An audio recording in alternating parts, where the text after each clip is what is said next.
इस नाम का एक लड़का था। वो बहुत मेहनती और परिश्रमी था।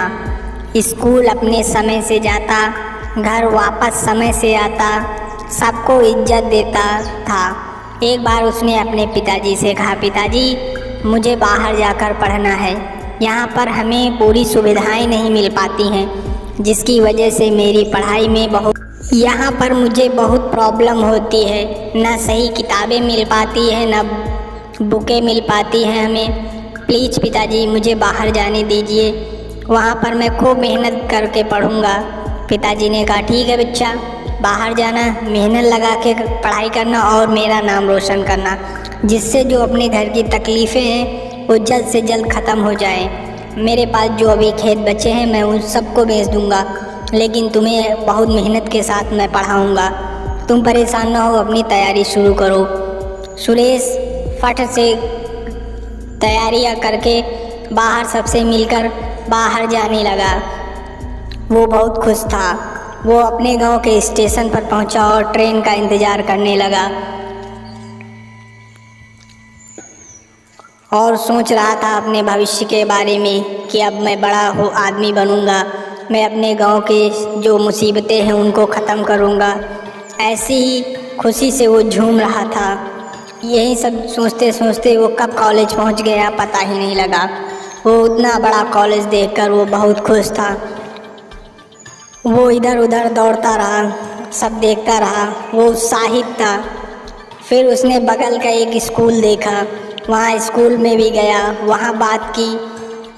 उसे वहाँ कुछ नौकरी की जुगाड़ चाहिए थी।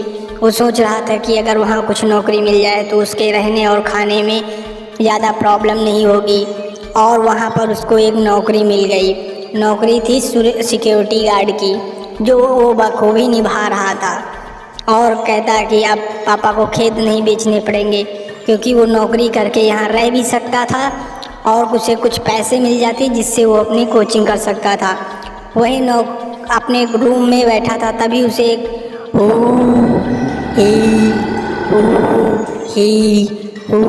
ही की आवाज़ें सुनाई लगी और एक परछाई उसके आसपास घूम रही थी। वो समझ नहीं पा रहा था कि ये क्या हो रहा है। कहता, कौन हो तुम? परेशान न हो, मैं इसी रूम की मालकिन हूँ। वो इतना सोचकर अपने सोफे में जाकर बैठ गया। तभी उसके सामने फिर से वही चुड़ैल आने लगी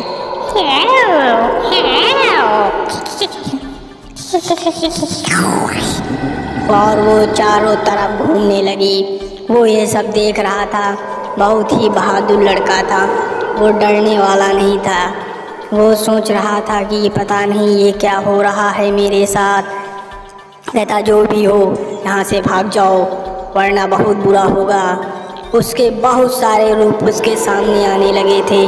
उसके हाथ पैर अब कांपने लगे थे। उसे समझ नहीं आ रहा था क्या करे। तभी वो बेहोश हो गया। फिर वह चुड़ैल उसके सपने में आई। आज उसको पूरी तरह से उसने परेशान करने की ठान ली थी। देख लो मुझे, देख लो मुझे, देख लो मुझे, अरे देख लो, देख लो।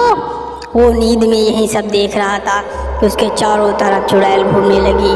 वो जल्दी से उठा और वहाँ से भागने लगा। बचाओ बचाओ, कोई सुन रहा है मुझे बचा लो, मुझे बचा लो। और वो भागने लगा यही कहते हुए कि मुझे बचा लो, यहाँ मुझे बहुत परेशानी है, कोई मुझे सता रहा है। और वो इतना कहते कहते पागल हो गया। वो इधर उधर नाचने लगा, मैं तो चुड़ैल हूँ, मैं तो चुड़ैल हूँ, मैं तो नाचूंगा, मैं तो नाचूंगा। और वो नाचने लगा। इतने में उसके पापा उसे घर ले आए। वहीं बदतमीजियाँ वो घर में कर रहा था। कभी पापा को मारता, कभी इधर नाचता, कभी उधर, कभी मुर्गा बन जाता, कभी किसी के घर में कूद जाता। ऐसी हरकतें उसकी होने लगी थी। किसी को समझ में नहीं आ रहा था कि ये क्या हो रहा है। ओ पापा, आ जाओ पापा, आ जाओ पापा, पापा पापा। वो एकदम पागल हो चुका था। उसके पिता को समझ नहीं आ रहा था कि इसके साथ क्या हो गया। उसके अंदर वही चुड़ैल उसको नचा रही थी। तभी उनको दिमाग आया कि अघोड़ी बाबा को बुलाया जाए, वही इसका इलाज कर सकते हैं। अघोड़ी बाबा को बुलाया गया। वो आए और उसने देखते ही समय उसे एक मंत्र में पहले बेहोश कर दिया, क्योंकि वो ऐसे बैठने वाला नहीं था। उसने अपनी दूरदृष्टि से देखा एक चुड़ैल उसके चारों तरफ घूम रही है, उसे परेशान कर रही है। कौन है तो सामने आ। और उसी की तरह वो भी नाचने लगी। तभी उसको देखते देखते अपनी पूरी सामान रखी और उसे बिठा दिया। उस चुड़ैल को भी बुला लिया। बता, तू उसे क्यों परेशान कर रही है? मैं क्या करूँगी, तुम्हारा क्या जाता है?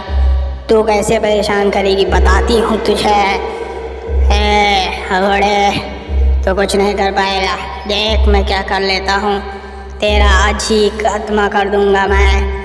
और उसे ख़त्म करके अघोरी बाबा ने उसकी मुक्ति दिला दी। ऐसे बाबा के लिए एक लाइक तो बनता है, जिसने एक लड़के को जो परेशानी में था उसको बाहर निकाल लिया और फिर अघोरी बाबा वहाँ से चले गए। प्लीज़ सब्सक्राइब माय चैनल बेटो।